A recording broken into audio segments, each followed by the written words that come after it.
पहले चरण की वोटिंग का बजा बिगुल, दांव पर है महागठबंधन के मुखिया का भविष्य। सम्राट चौधरी के काम और मैथिली ठाकुर के नाम पर होगी पहले चरण में वोटिंग। महुआ सीट से तेज प्रताप यादव दावेदार, देखे 6 नवंबर को कौन कौन सी सीटों पर मतदान। बिहार चुनाव में आखिरकार वो वक्त आ चुका है जिससे सत्ता पक्ष हो या विपक्ष सब डरता है। तमाम प्रचार, रोड शो और मेगा रैलियों के बाद अब जनता अगले 5 साल के लिए अपना नेता चुनेगी। आज यानी 4 नवंबर को पहले चरण की सभी सीटों पर चुनाव प्रचार थम गया है। 18 जिलों की 121 विधानसभा सीटों पर मतदान होगा। इसमें कई बड़े चेहरे अपनी अपनी किस्मत आजमा रहे हैं। इन्हीं में महागठबंधन के मुखिया तेजस्वी यादव भी शामिल हैं। इसके अलावा सम्राट चौधरी, तेज प्रताप यादव, मैथिली ठाकुर और मोकामा सीट पर अनंत सिंह और सूरज भान की पत्नी वीणा देवी भी किस्मत आजमा रही हैं। तो चलिए आपको इस वीडियो में इस चरण के बारे में विस्तार से दिखाता हूं। नमस्कार, आप देख रहे हैं जनसत्ता, मैं हूं शुभम गर्ग। पहले चरण में बिहार चुनाव की 243 विधानसभा सीटों में से 121 सीटों पर मतदान होगा, लेकिन इन 121 सीटों में 5 सीटें सबसे ज़्यादा चर्चा का विषय बनी हुई हैं। इसमें है महुआ, राघोपुरा, तारापुर, अलीपुर और मोकामा। इन सभी सीटों पर या कहें इन सभी सीटों में महुआ सीट सबसे ज़्यादा चर्चा में है। राजद प्रमुख लालू यादव के बड़े बेटे तेज प्रताप यादव, जो अब परिवार से अलग राजनीति कर रहे हैं, वो यहाँ से चुनावी मैदान में हैं। इस सीट पर 2 भाइयों के बीच सियासी संघर्ष देखने को मिल रहा है। महुआ सीट पर तेज प्रताप यादव का मुकाबला आरजेडी के मुकेश कुमार रोशन से है, जबकि चिराग के उम्मीदवार संजय सिंह इसी सीट से अपनी किस्मत आजमा रहे हैं।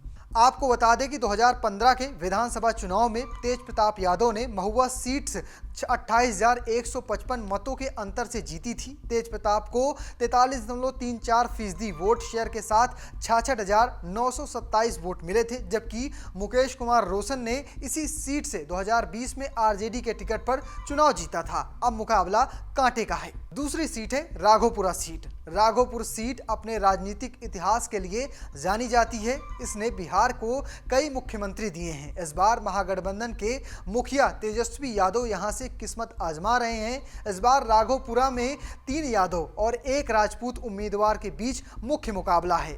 भाजपा के सतीश कुमार यादव और जनसुराज पार्टी के चंचल सिंह उन्हें कड़ी चुनौती दे रहे हैं। आपको बता दूं कि राघोपुर सीट हाजीपुर संसदीय सीट का हिस्सा है, जहां से चिराग पासवान सांसद हैं। राघोपुर सीट पर यादवों के साथ एससी यानी अनुसूचित जाति के मतदाताओं की अच्छी खासी उपस्थिति है। राजपूत वोट भी यहां अच्छे खासे मायने में हैं। अगली सीट है तारापुर सीट। जेडीयू के गढ़ तारापुर में इस बार करीबी मुकाबला देखने को मिल सकता है। यहां से भाजपा ने उप मुख्यमंत्री सम्राट चौधरी को चुनावी मैदान में उतारा है। वहीं आरजेडी ने अरुण कुमार को टिकट दिया है। पर मैं आपको बता दूं कि यह सीट सम्राट चौधरी के पिता की राजनीतिक विरासत है। वो यहां से 6 बार विधायक बने हैं। इस सीट में लगभग 3,10,000 मतदाता हैं। यहाँ कुशवाहा यानी कोयरी समुदाय का दबदबा है। यहाँ अनुसूचित जाति के 15.1 और 6.8% मुस्लिम मतदाता हैं। वैश्य समाज के वोटरों की संख्या लगभग 40,000 है। ये जानकारी आपको चौंका सकती है कि सम्राट चौधरी खगड़िया जिले की परबत्ता सीट से पहली बार साल 2000 में और दूसरी बार साल 2010 में विधानसभा पहुंचे थे। तब वो आरजेडी के नेता हुआ करते थे, लेकिन अब वो बीजेपी के प्रमुख नेताओं में शामिल है बिहार में। अगली सीट है अलीपुर सीट। अलीपुर पर सबकी नजर है। यहां से भाजपा ने एक बड़ा प्रयोग करते हुए लोक गायिका मैथिली ठाकुर को टिकट दिया है। उनका मुकाबला आरजेडी के विनोद कुमार मिश्रा से है। जनसुराज ने यहां से विप्लव कुमार को चुनावी मैदान में उतारा है। अलीनगर विधानसभा सीट का गठन 2008 में हुआ था। इससे पहले ये मनीगाछी सीट कहलाती थी। अब तक यहाँ 3 चुनाव हुए हैं। 2010, 2015 में आरजेडी के नेता अब्दुल बारी सिद्दीकी ने जीत दर्ज की है, जबकि 2020 में एनडीए में शामिल वीआईपी के ने यहाँ से जीत दर्ज की थी। मैथिली ठाकुर इस बार यहाँ से टिकट पाई हैं। बेहद चर्चित हैं और ब्राह्मण भी हैं और साथ साथ स्थानीय होने का भी टैग है उन्हें, इसलिए उन्हें लगभग 80 से 90% ब्राह्मण वोट लगभग मिल जाएगा। दूसरी ओर ओबीसी और दलित वोटों की अच्छी खासी संख्या है जो उनके खाते में आ सकती है, जबकि आरजेडी को यादव मुस्लिम समीकरण पर पूरा भरोसा है। अब देखना दिलचस्प होगा यहाँ बाजी कौन मारता है। लेकिन अगली सीट है और सबसे हॉट सीट है मोकामा सीट। हाल ही में गिरफ्तार हुए जेडीयू प्रत्याशी अनंत सिंह की किस्मत का फैसला भी पहले चरण में ही होना है। उनकी गिरफ्तारी इस समय बिहार चुनाव में एक बड़ा मुद्दा बन चुकी है। यहां से आरजेडी ने सूरज भान की पत्नी वीना सिंह को टिकट दिया है, जबकि जन सुराज ने पीयूष प्रियदर्शी को उम्मीदवार बनाया है। मोकामा में लगभग 2.68 लाख मतदाता हैं, जिनमें भूमिहार, यादव, कुर्मी, धानुक और मुस्लिम पासवान प्रमुख जातियां शामिल हैं। जानकारी के अनुसार भूमिहार लगभग 22 से 25%, तो यादव करीब 20 से 22% हैं। कुर्मी, धानुक की आबादी 18 से 20% है और दलित, पासवान, मुस्लिम मिलकर करीब 30% के करीब हैं।